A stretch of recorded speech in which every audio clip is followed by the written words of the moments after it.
Hello everyone. So today we're going to go ahead and start graphing using slants. Um, so let's go ahead and begin. So for the warm-up today, and you're going to go ahead and thank me later after this, um, is I want you to go ahead and remind yourself about long division. So what do we know about long division? How does it work? And if you do not remember how this works, that's perfectly fine. Go ahead and pause this video. Go to where I teach you guys how to use long division. Um, and go ahead and give that a try. So go ahead and pause the video and let's begin. So this right here, this polynomial right here, x squared minus x is being divided by this right here, this x plus 1. And the solution that we obtain from this will actually be the asymptote that this function will have. Okay, so right here I got x squared and I'm given an x. So you should be able to see that in order for me to have that, I need to have an x value right here, right? And if I was to distribute x into x plus 1, I'm able to see that this is x squared plus x. Okay, so this is what I'm going to write here, x squared plus x. And all I have to do is subtract, right? And this is very similar to how you guys would subtract in middle school. So let's say 16 divided by 2, and you pretty much do the same thing, and you go ahead and subtract. So that's pretty much what I am doing right now. So x squared minus x squared, that's 0. A negative x minus this x right here, we're going to see that that is negative 2x, okay?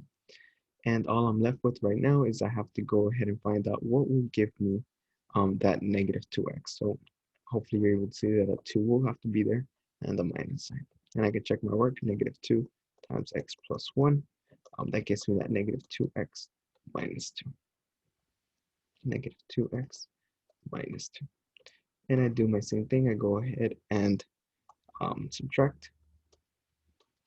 So I can see negative 2x minus a minus. That turns this into a positive. So negative 2x plus 2x is 0, and this right here became a 2. Okay, so I'm going to go ahead and try it one more time, but I need to see that this right here is a 2, and this value right here is an x. So there's no way I can get rid of that x. So I'm going to go ahead and stop right here and say my solution is x minus 2 with a remainder of 2. Now keep in mind, I've told you guys that we are in precal, and in precal, we don't write it like this. It's x minus 2 plus whatever the remainder is, which is 2, divided by this denominator right here, x plus 1, x plus 1. You go ahead and add them. So this right here is our solution for our long division. So if we were talking about the asymptote here, it would actually be y equals x minus 2 plus 2x plus 1. Now I'm going to go ahead and talk about what happens to the remainder as we approach very, very large values, both positive and negative. Okay, so let's go ahead and continue. Alrighty, so looking ahead at this week, so we've been learning how to graph for 3 days now, this being the third day. And the only thing that's happened is we've introduced different ideas. What I want you to know is that all of these right here will be due on Friday. So all of this graphing these rational functions, right, from Monday to Wednesday, will be due on Friday. We do have an exam coming up next Tuesday, so Unit 2 is going to be on Tuesday. We're going to review on Monday, but on Tuesday of next week, we'll have our Unit 2 exam. So hopefully you guys will be studying over the weekend to get us prepared for this exam. And then tomorrow, Thursday, and Friday, it's not that bad. We'll probably be doing the same thing, but with just the number line, okay? So solve some inequalities. Okay, so we will continue to be graphing today. Same idea, x-intercepts, y-intercepts. Discontinuities, both vertical and horizontal asymptotes, but today we just include our slants. Okay, this is for my live teachers, the expectations for each day. Okay, so let's go ahead and begin by writing some notes. So go ahead and write down these notes real quick. And we will go ahead and begin in a little bit. Okay, let me hide this and let me hide this. Okay, now I have more space. Okay, so what is a slanted asymptote? This is also referred to an oblique asymptote. And that's not like our traditional asymptotes that we just saw, like the completely horizontal line and our vertical line. And this is going to be an asymptote with a slanted, like a slope, if you will. So it's going to be a little tilted. So the way this works is when you normally look for your horizontal asymptotes, we had three cases, right? In the first case, we were all happy about it because it said we have no horizontal asymptote.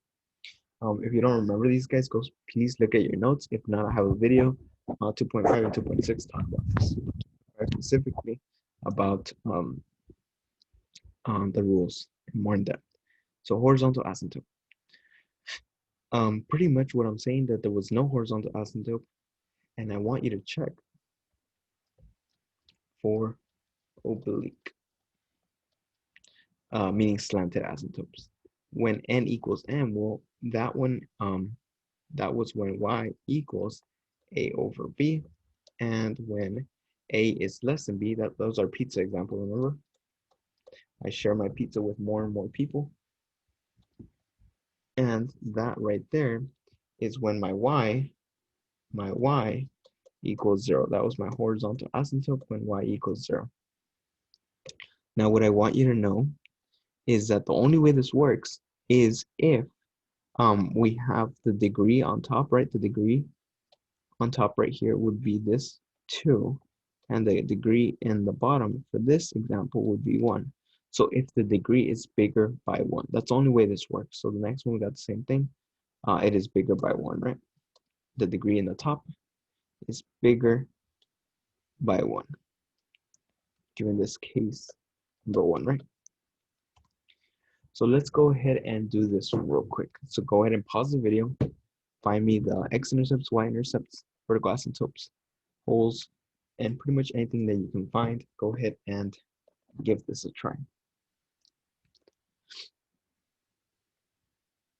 Okay, so let's go ahead and give this one a try. The first thing that I want you to do, and I strongly recommend it, is to go ahead and try to factor this out the best that you can, if possible. If not, do not worry, we'll figure it out. Okay, so this one is indeed factorable. My denominator stayed the same. But this one, on the other hand, I'm looking for two numbers that multiply to 2, right? Numbers that multiply times 2 and add up to -1. So add to -1 and multiply to -2. So hopefully you're thinking about 2 and 1, okay? Now I need to go ahead and make sure that when I add 2 and 1, they equal to a -1. So my trick is that I look at the sign, this is negative, so the bigger number will keep the sign. So it will be a -2 and a +1. So that is my factored form. Now, from here, we can go ahead and see that there's some options that we have. First of all, I want you to go ahead and see that this right here, this is very similar to what we had done, and that was our holes, right? If two factors are the same, they're holes. If they have an x-intercept, it's just a factor on the top. It's an x-intercept, and there's a factor in the bottom. It's a vertical asymptote. So let's go ahead and see. Do we have any holes? Do any of these factors repeat? Well, hopefully you're able to say no, because these are all different factors, right? Sorry, I just started my timer. Okay, so there are no holes. No holes. Can we find x-intercepts? Well, according to this, they are on the numerator. So right here and right here.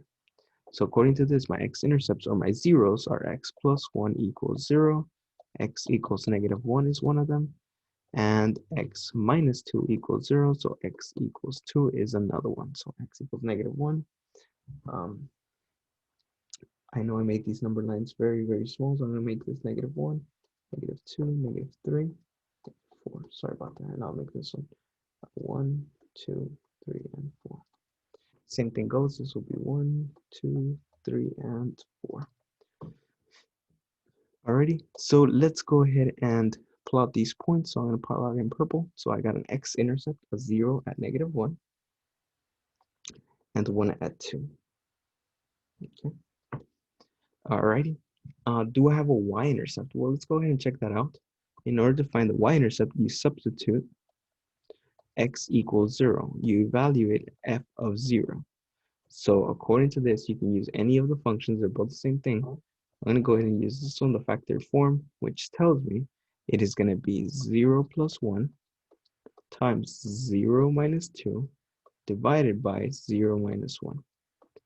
All of this gave me 1 times -2 divided by -1, which gave me a 2. So there's a y-intercept where it touches the y-axis at 2. Okay.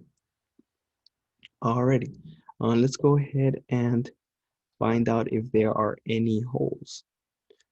Okay, so according to this, I'm going to look at my degrees. So my degrees, let me get my highlighter. My degree in the numerator is a 2. My degree in the denominator is a 1. So according to our notes, if my degree in the numerator, right, which was 2, is greater than my degree in the denominator, which was 1, I'm looking at n greater than m. So that tells me there are no horizontal asymptotes, but I must check for slants. And that's the purpose of this lesson, to do everything the same, but now there will be slants included. Okay. The next thing I want to go ahead and find is the vertical asymptote. Sorry, I skipped one. So I get this right here, right? Vertical asymptotes are in the denominator. So it's going to be x minus 1 equals 0, x equals 1. So there's a vertical asymptote at x equals 1. Let me go ahead and draw that. Okay, so I have this right here, x equals 1. Alrighty. So far so good. The next thing we're going to go ahead and do is now find that slanted asymptote. So as you guys saw, the slanted asymptote can be found by long division. So x minus 1. And I have this x squared minus x minus 2. And I'm going to go ahead and do my long division. So go ahead and pause the video, give that a try, and see what you get. Okay. So according to this long division, we have an x right here, and we want to get an x squared. So what must x multiply to give me an x squared? Hopefully you're able to see that that is x. So when I distribute x into both parts, I get x squared minus x. And I'm going to go ahead and subtract. Okay, x squared minus x squared, that is 0, and negative x minus a minus, I made that positive, so negative x plus x gave me also a 0, because remember it's negative x plus x, right? Because it was negative x. Okay, and we just bring this down, this negative 2. Very similar to our do now, we can go ahead and see that this negative 2, there's no way I can get it since this is an x. So according to this, my slanted asymptote is y equals x plus negative 2 divided by x minus 1. Okay, now what I want you to know, guys, this asymptote is going to go ahead and behave very, very similar to this line, because as you go towards larger numbers, this x right here is going to grow really, really large. And what do we know when our denominator is going to really, really large numbers? It becomes 0, right? You go ahead and see that the more I share my pizza slice with more and more people, my pizza slice becomes 0. So all I care about is y equals x. So we have something like this. This is the linear parent function, y equals x. Okay, we're almost done. So this is our favorite part, where we get to graph it. So these are x-intercept, y-intercept. You can go ahead and connect them. And we have something like so. So keep in mind, you cannot cross your x-intercepts. I'm sorry, your vertical asymptotes and your slanted asymptotes. So in class, we discussed about it, how it looked like the traffic cones on an expressway. They're pretty much directing the traffic away from the the, I guess, the restriction, right? Okay, and here we have another x-intercept. We can go ahead and see that this will have to go ahead and go downwards like so, and this right here will go ahead and go upwards and to the right. So we have something like so. Okay, so if you didn't know which way that looked like, you could also substitute in test values and find out, is it positive, so is it on top? If it's negative, it's in the bottom, depending on whatever test value you have. Okay, so the next thing we're gonna go ahead and do is talk about this domain. So how far left does it go, how far right? Well, the domain goes all the way to the left, right? This arrow is telling me all the way to the left, and it continues all the way, right? All the way. But then it's being blocked by x equals 1 because that's a vertical asymptote, so it does not continue at 1. Then there's a union at 1 to infinities. So pretty much like this graph is like a little Twizzler. You chopped it right at x equals 1, so it's not continuous, right? You cut it at x equals 1 and it's no longer continuous. Okay, alrighty. Go ahead and pause the video and give this one a try. Okay. What I want you to know on this one is that you were able to try that the numerator did not factor. You probably did some quadratic equation and found out that the x-intercepts are complex roots, meaning there wasn't any zeros. Okay. However, you should have been able to find that the y-intercept, you substituted x equals 0, so you had 0 squared plus 0 plus 1 divided by 0 minus 1, which gave us 1 over negative 1, which is negative 1. So we had a y-intercept, and I'm going to go ahead and rename this as negative 1, negative 2, negative 3, 1, 2, 3. Sorry about that. All right, so we have a y-intercept right here below. Okay, were we able to find the vertical asymptotes? Remember, vertical asymptotes come from here, the denominator, x minus 1. X minus 1 equals 0, so x equals 1. So at x equals 1, I had a vertical asymptote at x equals 1. Okay, alrighty. The next thing that we were able to find were any holes. Where did you find any holes? Well, in this case, we were not able to, since there was no common factors in the numerator and denominator. And because this were complex roots, there was no way that x minus 1, which is a real root, can compare to that complex root. So no holes, lucky us. Okay, so using our rules of horizontal asymptotes, we're able to check, is n greater than m based on the nth degree, is n equal to m, and is n less than m. So we look at these degrees, we look at these exponents. The degree is 2 for my n, and the degree right here for my m is 1. So notice how it's bigger on the top, right? So I'm going to go ahead and see this one. And this tells me that there are no horizontal asymptotes, but we need to check for these slants. Okay, so how do we check for slants? That's a good question. That is when we go back to our long division. So as soon as we're asking, can we do synthetic division here? Well, that depends on what you have here in the denominator. If it's like a factor of x minus 1, x plus or minus a constant, yes, you can do synthetic division. But once this gets to x squared plus 2x, stuff like that, you cannot. So be very careful about when you can or cannot do synthetic. But I know if that's your go-to for polynomial division, you could definitely try it if it's an appropriate time, right? Okay, so let's go ahead and continue on this one. So I have x squared, right? I have x squared. I have an x. So I'm going to go ahead and multiply by x. So if I distribute it to both parts, I get x squared.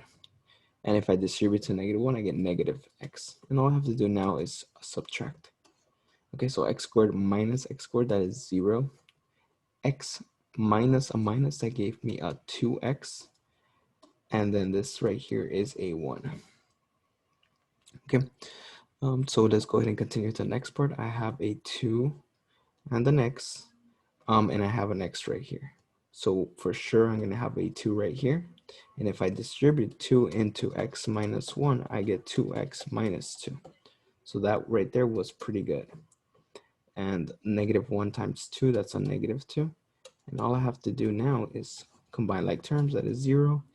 A 1 minus a minus 2 gave me that positive 3.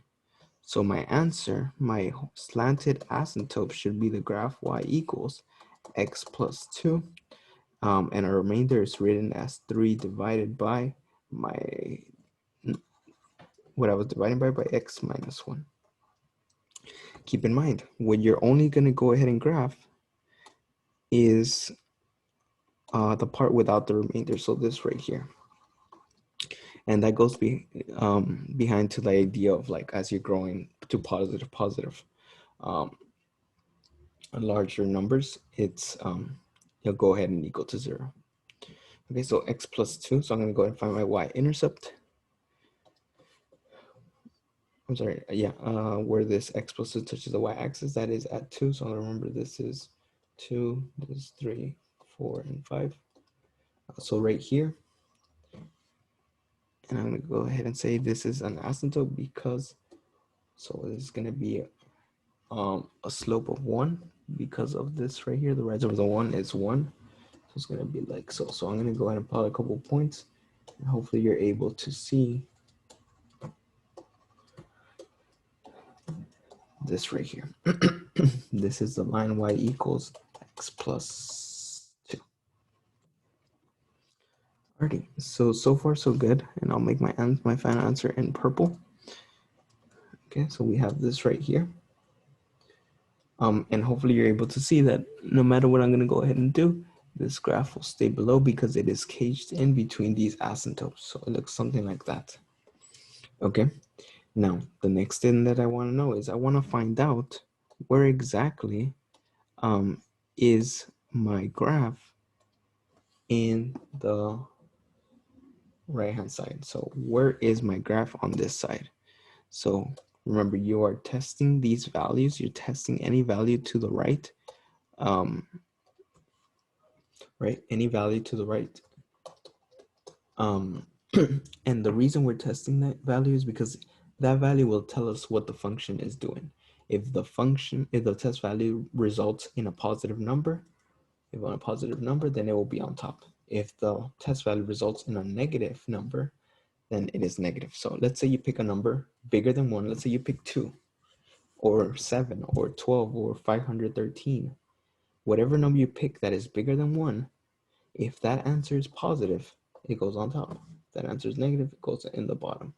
So let's pick a number. Let's go ahead and use our test value. I don't know, let's use 10, right? Our test value will be x equals 10. So if I substitute 10 into each one of these right here, each x, it's going to be 10 squared plus 10 plus 1 divided by 10 minus 1. So I really don't care what the solution is, but hopefully you're able to see that in the numerator, all of this is positive.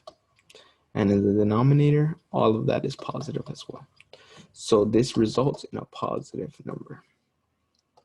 So therefore, if it's positive, it's going to be right here on the top side, on the positive side. Okay, so that's how we go ahead and do these solutions. Okay. Alrighty, so let me go ahead and erase some of this stuff so I can talk about my domain. And I'll write it in black. My domain is going to be all the numbers to the left, right? All the farthest numbers I have, negative infinity, all the way to where I sliced the this graph, which I sliced it at x equals 1 with that vertical asymptote, union 1 to infinities. Okay. All right. For range, guys, this one's a little bit tougher to see, but this one would be all the values up to this right here, this y equals -1. So it would be all the lowest I can go. So my range would be the lowest I can go. So all negative infinity all the way to that y value -1. then it continues, and we would have to see that it would continue beyond this right here. So from here, we didn't get quite a value here. So I will have to go ahead and put that in the comments. Okay. Because I want to say it's all real, but I can't confirm that right now. Alrighty. But most of the times, I just ask you for the domain. Okay. Alrighty. So what we have next here is the independent practice. So this is 2.7, graphing rational functions with slants. And I gave you guys 3 questions. This is in your class notebook associated to your class. Whatever period you're in, it's on unit 2 stuff. And it should be the newest one I just dropped off yesterday. Okay. For the exit ticket, this is due at 5 p.m. And you're doing the exact same thing, guys. You're trying to find the factored form, the domain, x-intercepts, y-intercepts, and all the discontinuities. Okay, so make sure you go ahead and give that one a try. If it is too hard for you guys, please message me, or please join my tutorials in office hours. Other than that, guys, hopefully this was an easier lesson now that we've seen it 3 times. Okay, as always, guys, it was a pleasure, and I'll see you guys next time.